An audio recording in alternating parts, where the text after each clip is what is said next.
Roro Jonggrang dan Kisah Seribu Candi. Alkisah, pada zaman dahulu kala, hiduplah seorang raja yang dikenal bengis. Bahkan ia berwujud seperti raksasa. Raja tersebut bernama Prabu Baka dan ia menjadi penguasa di sebuah kerajaan yang bernama Kerajaan Prambanan. Ya, dia adalah raja yang terkenal rakus dan gemar memeras rakyatnya.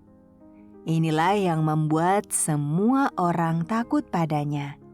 Meski demikian, Prabu Baka memiliki seorang putri yang sangat cantik dan dikenal sangat ramah, ceria, dan baik hati bernama Roro Jonggrang. Kecantikan dan sikapnya yang baik sangat dikenal di segala penjuru negeri, sehingga banyak orang, terutama para pemuda seantero negeri yang kagum padanya. Namun ada yang meresahkan hati Roro Jonggrang. Mengingat ia adalah seorang anak perempuan, maka ia merasa kecil kemungkinan ayahnya akan mengangkatnya sebagai pengganti. Padahal ia sangat menginginkan dirinya yang diangkat menjadi seorang ratu. Selain merasa mampu menjadi pelindung rakyatnya, ia juga sudah membekali dirinya dengan berlatih bela diri dan perang. Dengar anakku, bukan maksud ayah meragukanmu, kata sang ayah suatu ketika, mencoba menasehati anak perempuannya. Lalu, apa yang membuat ayah ragu untuk mengangkatku sebagai ratu? Apa hanya karena aku ini seorang perempuan yang selalu dianggap lemah? Jawab Roro Jonggrang. Bukan begitu anakku. Tahta ini bukan hanya mengurusi tentang kemakmuran rakyat kita saja. Ada hal-hal lain yang ayah rasa belum cukup mampu kau tangani. Jelas Prabu Baka. Prabu Baka bukan meragukan putrinya. Ia hanya khawatir pada hal-hal yang mungkin membahayakan putrinya. Ia tidak ingin putrinya harus merasakan penderitaan akibat masa kepemimpinan seperti yang pernah ia rasakan. Mengingat Prabu Baka adalah seorang yang sangat berambisi menguasai dan memperluas wilayah kerajaannya, pada suatu ketika ia memutuskan untuk melakukan penyerangan terhadap kerajaan tetangganya sendiri, yaitu Kerajaan Pengging. Kerajaan Pengging dikuasai oleh seorang raja yang bernama Prabu Damarmoyo. Diketahui Prabu Baka sangat ingin menguasai Pengging karena wilayahnya yang dikenal subur dan makmur. Perang pun tidak dapat terhindarkan. Prabu Baka mengamuk dan berusaha memukul mundur pasukan Kerajaan Pengging. Serbu! Serbu! Perintah patih Kerajaan Prambanan yang bernama Patih Gupala berusaha menyemangati pasukan Prabu Baka. Saat itulah putra mahkota Kerajaan Pengging yang bernama Raden Bandung Bondowoso marah besar saat tahu kerajaannya diserang tiba-tiba oleh Prabu Baka. Raden Bandung Bondowoso dikenal merupakan seorang kesatria sakti karena kekuatannya dalam memanggil bala tentara makhluk halus seperti jin dan roh-roh gaib lainnya. Akhirnya Bandung Bondowoso kemudian menyiapkan pasukannya lalu memimpin serangan balasan. Tidak bisa dibiarkan. Kita harus memukul mundur pasukan Prabu Baka, serunya sambil mengangkat pedang. Di tengah pertempuran itulah pada akhirnya Bandung Bondowoso bertemu langsung dengan Prabu Baka. Pertarungan antara keduanya tidak dapat dihindarkan. Raja raksasa dan kesatria sakti itu kemudian bertarung dengan ganas, saling menyerang dan saling mengeluarkan jurus andalan mereka. Waktu berlalu hingga akhirnya Bandung Bondowoso berhasil menaklukkan Prabu Baka. Pasukan Prabu Baka lantas kocar-kacir saat mengetahui raja mereka telah tiada. Patih Gupala kemudian memerintahkan mereka mundur dan bergegas kembali ke Kerajaan Prambanan. Melihat itu, Bandung Bondowoso yang masih tersulut emosinya tidak membiarkan hal itu begitu saja. Ayo, kejar mereka sampai Prambanan! Jangan menyerah! Seru Bandung Bondowoso. Bandung Bondowoso dan pasukannya terus mengejar musuh yang kocar-kacir itu hingga ke kerajaan Prambanan. Saat itulah serta-merta pasukan kerajaan Prambanan menyerah kalah, sehingga Bandung Bondowoso bisa masuk ke wilayah istana mereka dengan leluasa.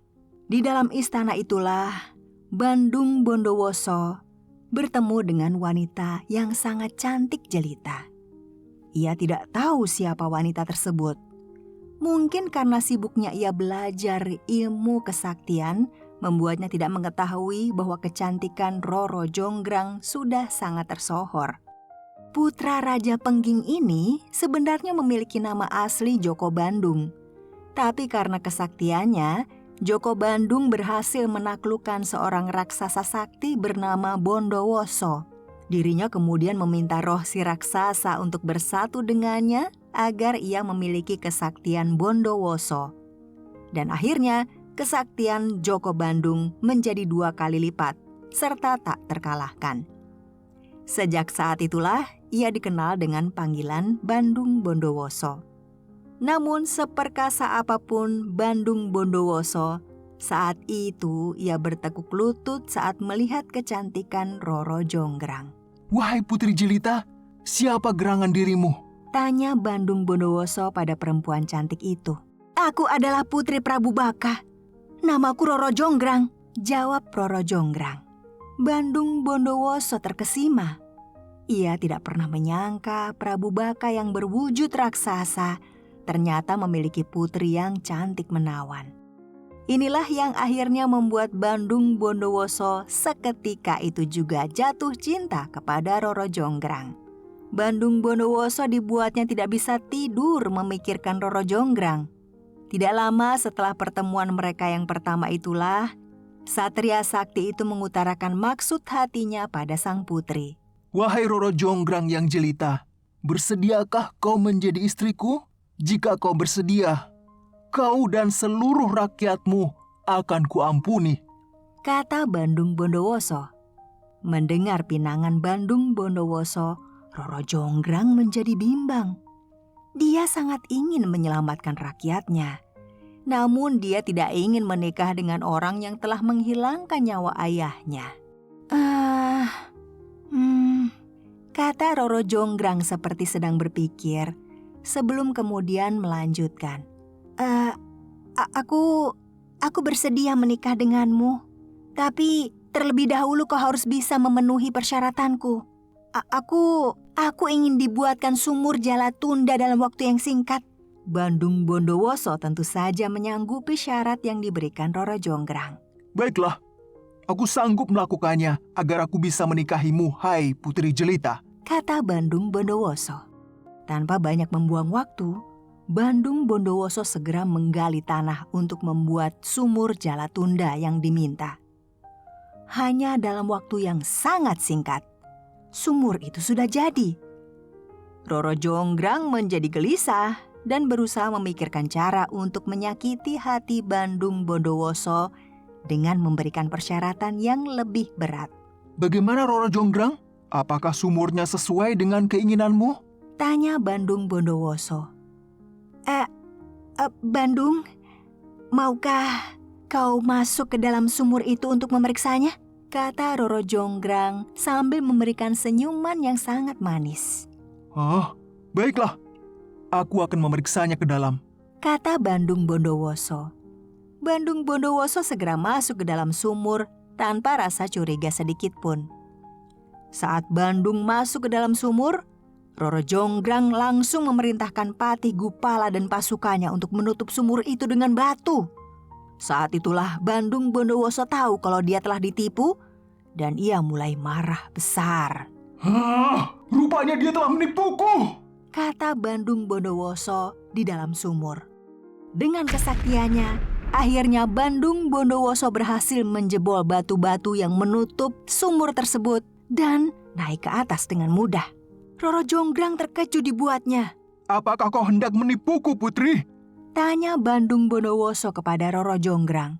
Roro Jonggrang kemudian pura-pura tersenyum dan berusaha meredakan amarah Bandung Bondowoso. Itu ujian pertamamu. Dan ujian pertamamu itu sudah selesai. Sekarang syarat kedua untukmu, Bandung. Bangunlah 1000 buah candi untukku.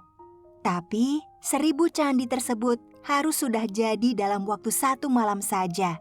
Dan kegiatanmu membuat candi harus berhenti begitu ayam berkokok di pagi hari, kata Roro Jonggrang. Mendengar itu, Bandung Bondowoso tidak terlihat terkejut atau merasa susah. Baiklah, akan kubangunkan engkau 1000 buah candi dalam semalam.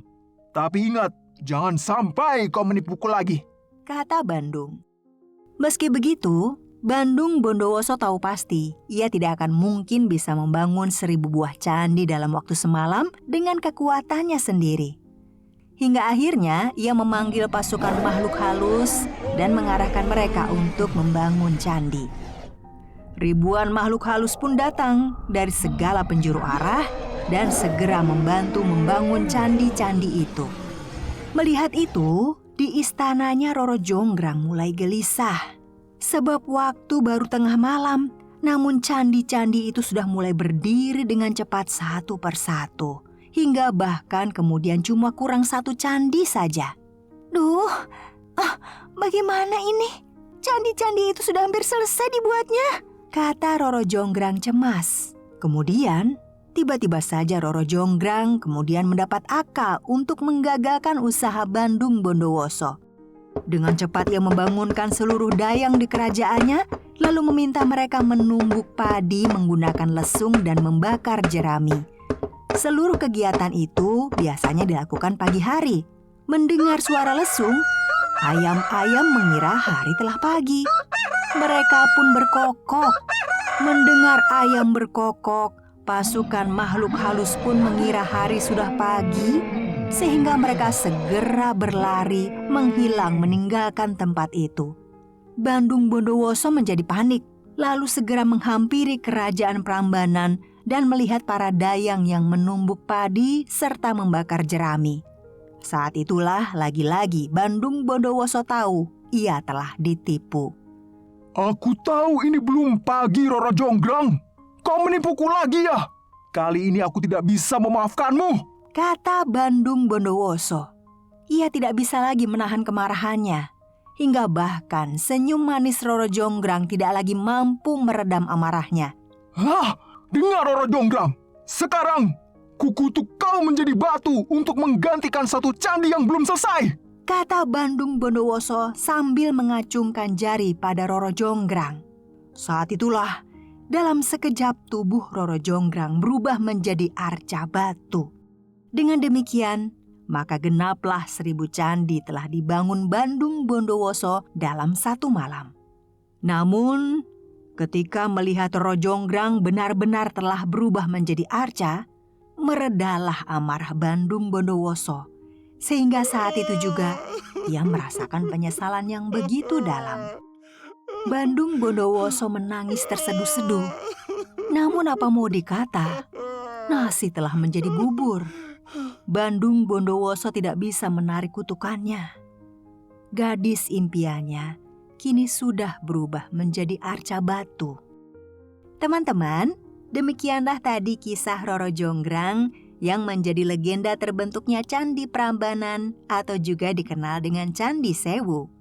Candi yang terletak di Kecamatan Prambanan, Kabupaten Sleman, Daerah Istimewa Yogyakarta, dan Kecamatan Prambanan, Kabupaten Klaten, Jawa Tengah. Terima kasih sudah mengikuti kisah ini. Jangan lupa like, share, dan komen ya. Yuk subscribe dan follow Cerita Gantari juga ya teman-teman. Sampai jumpa pada kisah berikutnya.